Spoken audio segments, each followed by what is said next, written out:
हम लोगों की अभी तक जितनी भी क्लासेस हुई उन क्लासेस में हमने कुछ फॉलोइंग पॉइंट्स के बारे में डिस्कशन किया। जैसे कि हम लोगों ने ये पढ़ा कि आखिर सेल क्या होता है। उसके बाद हम लोगों ने ये पढ़ा कि सेल की डिस्कवरी किस तरीके से हुई, किसने की, और उसमें फर्दर क्या क्या डेवलपमेंट्स हुए। ठीक है, ये सारी बातचीत हम लोगों ने कर ली थी। ये वाला टॉपिक ख़त्म होने के बाद हम लोगों ने सेल के कुछ बेसिक कंपोनेंट्स के बारे में बात की, जैसे सेल मेम्ब्रेन के बारे में बात की, न्यूक्लियस के बारे में बात की, है ना। उसके अलावा साइटोप्लाज्म के बारे में बात की। फिर हमने ये पढ़ा कि जो ये साइटोप्लाज्म होता है मैडम, ये तो दो कंपोनेंट से बनता है। एक कंपोनेंट को कहा जाता है साइटोजोल और एक कंपोनेंट को कहा जाता है सेल ऑर्गेनल्स, राइट। खैर, साइटोजोल हमारे सिलेबस में उतना डिटेल में नहीं था, तो जितना भी था हमने उतना पार्ट तो देखो हमारा कवर कर लिया, कंप्लीट कर लिया। फिर सेल ऑर्गेनल्स की दुनिया में हमने गृह प्रवेश किया कि चलो सेल ऑर्गेनल्स के बारे में पढ़ते हैं। तो सेल ऑर्गेनल्स के बारे में जब हमने पढ़ना शुरू किया तो सबसे पहला सेल ऑर्गेनल आपने जो पढ़ा दैट वाज, वो क्या था, दैट वाज एंडोप्लाज्मिक रेटिकुलम। फिर ये बात अलग है कि एंडोप्लाज्मिक रेटिकुलम दो टाइप के थे, एक का नाम था रफ एंडोप्लाज्मिक रेटिकुलम, एक का नाम था स्मूथ एंडोप्लाज्मिक रेटिकुलम। फिर पॉइंट नंबर 2 में आते हैं। पॉइंट नंबर 2 में हमने जो चीज़ पढ़ी that was Golgi bodies. Golgi bodies के बारे में पढ़ा, ठीक है। पॉइंट नंबर 3 हमने राइबोसोम्स के बारे में स्टडी कर ली, है ना। उसके बाद 4th हमने लाइजोसोम्स के बारे में स्टडी कर ली, लाइजोम्स को पढ़ लिया। फिर हम लोगों ने क्या पढ़ा, हमने माइटोकॉन्ड्रिया की स्टडी कर ली कि माइटोकॉन्ड्रिया कैसा क्या। पॉइंट नंबर 6 में हमने वैक्यूल्स के बारे में पढ़ाई की है। और पॉइंट नंबर 7 जो कि सिर्फ प्लांट सेल्स के अंदर पाया जाता है, उसमें हमने प्लास्टिड्स के बारे में भी बातचीत कर ली। तो इस तरीके से हम लोग अभी तक राइट नाउ सारे के सारे सेल ऑर्गेनल्स कवर कर चुके। तो मैडम फिर तो ये चैप्टर ख़त्म हो गया होगा। तो डेफिनेटली ये चैप्टर ख़त्म हो चुका है, बट एक छोटा सा टॉपिक है, बल्कि मैं ये कहूँगी एक छोटा सा सब टॉपिक है जो मुझको ये सारे टॉपिक्स पढ़ाने से पहले पढ़ाना चाहिए था, बट मैं ये सारे टॉपिक्स पढ़ाने के बाद ही पढ़ाती हूँ इस टॉपिक को। वो ये होता है टाइप्स ऑफ सेल्स। अभी तक आपने क्या पढ़ा, सिर्फ एक सेल, है ना। अब मैं आपको क्या बताने जा रही हूँ, टाइप्स ऑफ सेल। तो बेसिकली दो टाइप्स के सेल देखो आपके आजू बाजू आपको देखने को मिलते हैं। जो एक कैटेगरी का सेल होता है उसको बेसिकली हम लोग कहते हैं प्रोकार्योटिक सेल्स। उन्हें क्या कहा जाता है, प्रोकार्योटिक सेल्स। और जो दूसरी कैटेगरी के सेल्स होते हैं उन्हें कहा जाता है यूकैरियोटिक सेल्स। और अभी तक आपने जितनी भी पढ़ाई की, जो मैंने आपको ऊपर ये पूरा का पूरा चार्ट बना कर दिया ना, कि हमने अभी तक पढ़ाई की कि साइटोजोल, सेल ऑर्गेनल्स वगैरह वगैरह, ये पूरी की पूरी पढ़ाई हमने किसके रेफरेंस में कर डाली है, ये पूरी की पूरी पढ़ाई हमने यूजुअली किसके रेफरेंस में कर दी है, यूकैरियोटिक के रेफरेंस में कर दी है। ठीक है, हमने अभी जितनी भी बातचीत की यूजुअली वो सारी की सारी बातचीत हमने किसके रेफरेंस में की है, यूकैरियोटिक सेल्स के रिस्पेक्ट में की है। तो जो यूकैरियोटिक सेल्स होते हैं ये सबसे पहले किन में पाए जाते हैं, मतलब अगर आप ये दो टाइप के सेल्स पढ़ रहे हो मैडम, तो क्या हमारी बॉडी में कोई प्रोकैरियोटिक सेल है या फिर हमारी बॉडी में क्या कोई प्रोकैरियोटिक सेल नहीं है। अगर नहीं है तो फिर ये प्रोकैरियोटिक सेल कहाँ मिलता है, यूकैरियोटिक सेल्स कहाँ पे मिलते हैं, ये हमारी बातचीत है। तो एक्चुअली होता कैसा है, आप लोगों के पास जो बैक्टीरिया होता है ना, बैक्टीरिया नामक माइक्रो ऑर्गेनिजम्स या फिर उसके जैसे जो और उसके दूसरे भाई बंधु लोग हैं, उनकी बॉडी में आपको जो सेल देखने को मिलता है वो कौन सा देखने को मिलता है, प्रोकैरियोटिक। बट जैसे ही डेवलपमेंट हो जाती है, आप आगे 9th क्लास में एक चैप्टर पढ़ेंगे एनिमल किंगडम वाला, कि किस तरीके से एक एक ऑर्गेनिज्म के अंदर डेवलपमेंट होती गई और वो एक डेवलप्ड ऑर्गेनिज्म किस तरीके से डेवलप होते होते हमारी स्टेज तक आए, ये सब आप पढ़ोगे आगे। तो वहाँ पे आप देखोगे कि जो डेवलप्ड ऑर्गेनिज्म होते हैं, या फिर जो मैं कहूँ जो हायर लेवल के ऑर्गेनिजम्स होते हैं, उन हायर लेवल के ऑर्गेनिजम्स में क्या पाया जाता है, eukaryotic cell. But ma'am what is prokaryotic cell and what is eukaryotic cell? तो अभी बेसिकली हमको ये पढ़ना है कि जो सेल्स हैं प्रोकैरियोटिक एंड यूकैरियोटिक सेल्स, इनके बीच में पॉइंट ऑफ डिफरेंसेस क्या है, मतलब क्या वो रीज़न था जिसकी वजह से प्रोकैरियोटिक सेल्स को इतना अलग रखा गया यूकैरियोटिक सेल्स से, वो पॉइंट ऑफ डिफरेंस क्या है? तो देखो, सबसे पहला पॉइंट ऑफ डिफरेंस तो बेसिकली उनके साइज़ में ही आ जाता है। आप अगर ये देखोगे कि जो प्रोकैरियोटिक सेल्स हैं, ये प्रोकैरियोटिक सेल्स के अगर मैं साइज़ के बारे में बात करूँ तो साइज़ वाइज प्रोकैरियोटिक सेल्स कैसे होते हैं, बहुत ही छोटे होते हैं। वैसे तो ओवरऑल अगर मैं बातचीत करूँ तो सेल खुद बहुत छोटा होता है, बट प्रोकैरियोटिक सेल्स जो होते हैं वो उससे भी ज़्यादा क्या होते हैं, छोटे होते हैं। ठीक है, उससे भी ज़्यादा ये लोग क्या होते हैं, छोटे होते हैं। तो अगर हम लोग साइज़ के टर्म्स में बातचीत करते हैं कि साइज़ के टर्म्स में कैसा क्या, तो साइज़ के टर्म्स में बातचीत करने से पहला पॉइंट जो हमारे दिमाग में आएगा, वो पहला पॉइंट ये आएगा कि इनका जो साइज़ है, इनका साइज़ काफ़ी क्या होता है, छोटा होता है। किसके रिस्पेक्ट में छोटा होता है, आप लोगों के यूकैरियोटिक सेल्स के रिस्पेक्ट में। तो जो पहला पॉइंट ऑफ डिफरेंस है वो क्या हो गया, आपका साइज़ हो गया। ठीक है, और दूसरा पॉइंट ऑफ डिफरेंस अभी हम लोग डिस्कस करते हैं।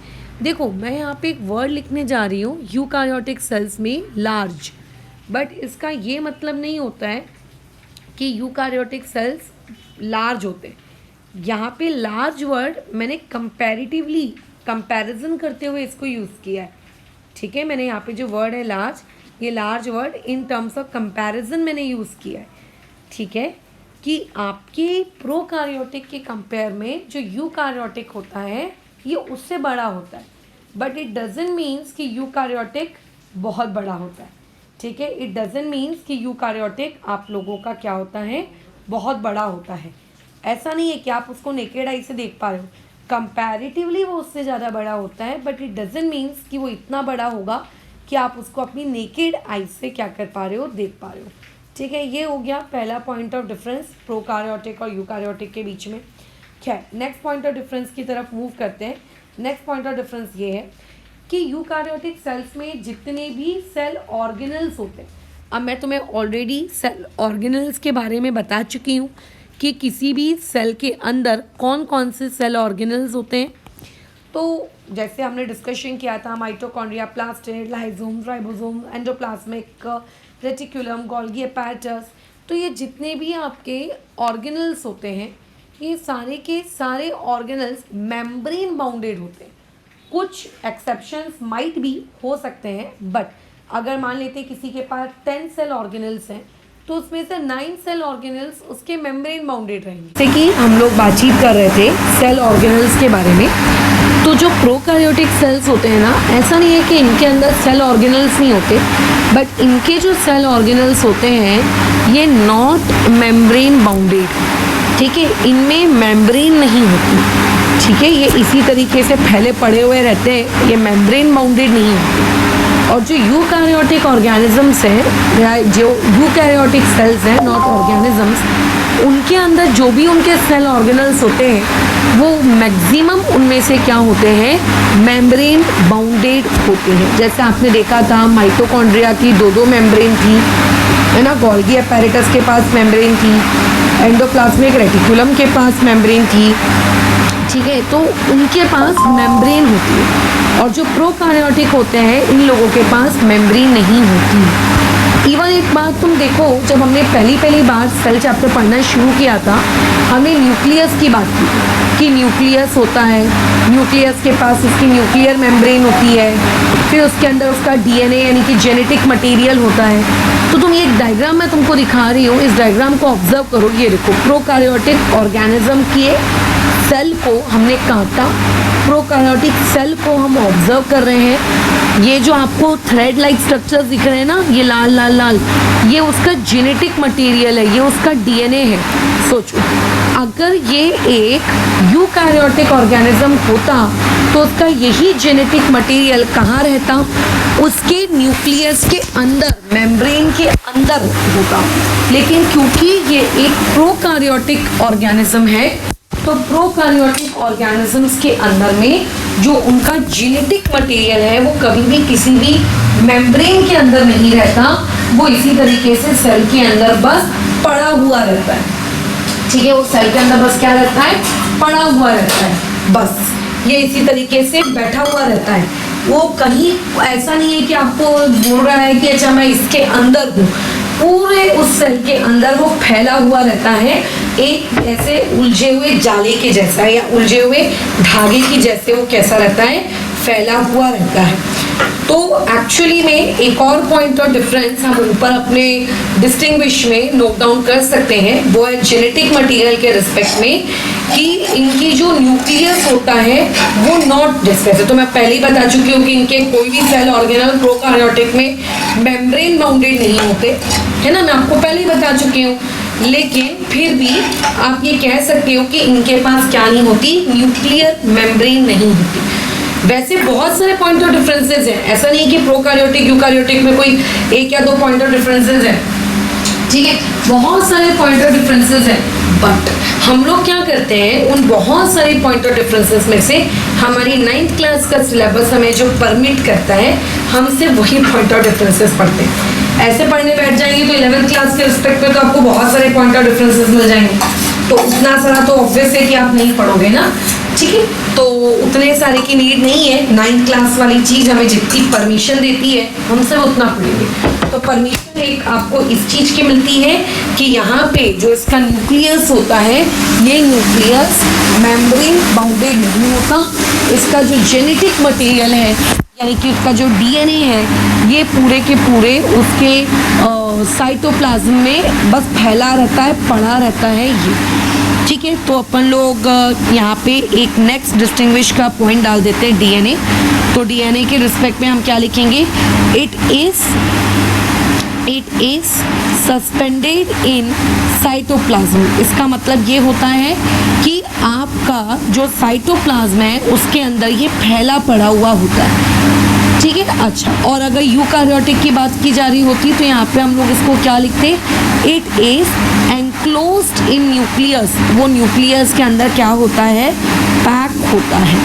ये आप एक डिस्टिंग्विशिंग पॉइंट यहाँ पे प्रोकैरियोटिक सेल और यूकैरियोटिक सेल के बारे में आप क्या कर सकते हो, बता सकते हो, ठीक है। ये एक पॉइंट ऑफ डिफरेंस हो गया।